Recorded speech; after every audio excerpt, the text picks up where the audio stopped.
Bonjour, on est dans la partie description de données. On va voir, c'est-à-dire le tableau de type terrain. Donc ce tableau contient des cases, chaque case donc, est de type enregistrement type terrain. Donc elle va contenir plusieurs champs. Donc l'ID du type terrain, le symbole du terrain, le code affichage du terrain, le nom du terrain. Donc on peut donc voir le fichier, c'est-à-dire correspondant au tableau qui va remplir le tableau par la suite, comme expliqué dans une vidéo précédente. Donc le type terrain original. Donc chaque ligne, on va donc la remplir par les données correspondant au champ d'enregistrement. Donc ID type terrain, le ID type terrain, d'où est-ce qu'on va donc avoir le ID type terrain, c'est du tableau, il y a un tableau ici, un tableau des types terrain. Donc par exemple, si on veut avoir un type terrain particulier, ici donc c'est pas l'ID, c'est-à-dire conforme à ce tableau.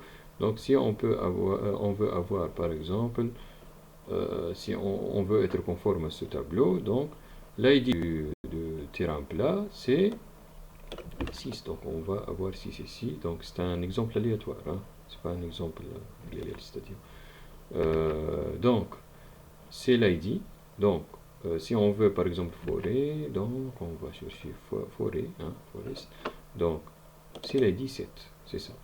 Donc le symbole, le symbole de forêt c'est celui-là, le symbole de place c'est celui-là, c'est-à-dire un caractère qui va être le symbole de ce donc de ce type de terrain. Le caractère d'affichage. Le caractère d'affichage, on va voir c'est quoi le code d'affichage. C'est ça. Code d'affichage. Code de clavier du caractère affiché dans la carte. C'est-à-dire lorsqu'on va afficher dans la carte, donc dans la carte qu'on va, c'est-à-dire lorsqu'on va exécuter notre programme à nous en langage C, on va utiliser des printf, on va pas utiliser dans notre premier pas, on va pas utiliser un affichage graphique comme celui-là. Donc on va utiliser des affichages à l'aide de printf. On va coder c'est-à-dire on va mettre un code, c'est un code clavier comme un code ASCII. Lorsqu'on va utiliser printf, on va utiliser par exemple %C. Dans le %C, par exemple si on veut afficher une forêt, si on va utiliser la lettre F pour afficher la forêt, donc on va mettre printf F. Mais si on veut utiliser un symbole particulier, par exemple un dessin d'un arbre, un caractère sous forme d'un dessin d'un arbre, il y a des caractères spéciaux qu'on peut déterminer le code clavier même depuis internet, c'est-à-dire donc on peut mettre directement le code et on ne peut pas mettre par exemple printf 32, il va nous afficher 32. Non, on va mettre par exemple printf %C, virgule, on va mettre ce 32, ce code de clavier. Donc il va afficher le caractère de code 32. Il ne va pas afficher 32, c'est le caractère de code 32. Donc c'est comme ça.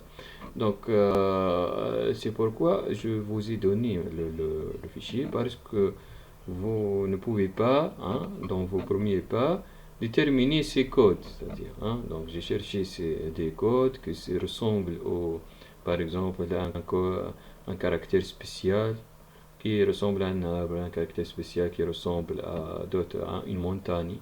C'est un triangle plein comme une montagne, etc.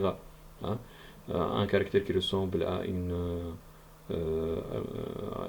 c'est-à-dire une case de eau profonde ou eau peu profonde, etc. Donc, j'ai mis ces codes et je vous ai donné ce fichier. Donc, j'explique ce fichier, mais j'ai déjà donné ce fichier. Donc, le dernier champ, c'est le nom de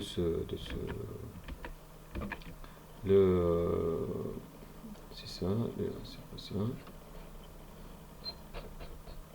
Vraiment, c'est le nom. Je cherche le nom du champ, hein, le nom exact du champ. D'accord, c'est le cas. Non, c'est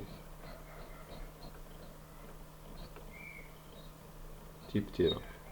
C'est ça, nom terrain. Hein, donc c'est le nom du terrain, plat ou bien forêt, etc.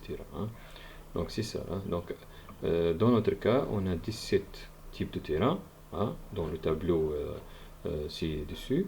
Donc on va donc normalement mettre 17 lignes. Donc ce fichier est normalement prêt. Donc juste on peut par la suite, hein, si on trouve des codes clavier de symboles meilleurs que les symboles qui sont dans le fichier, donc on peut les améliorer, hein, c'est ça. Hein.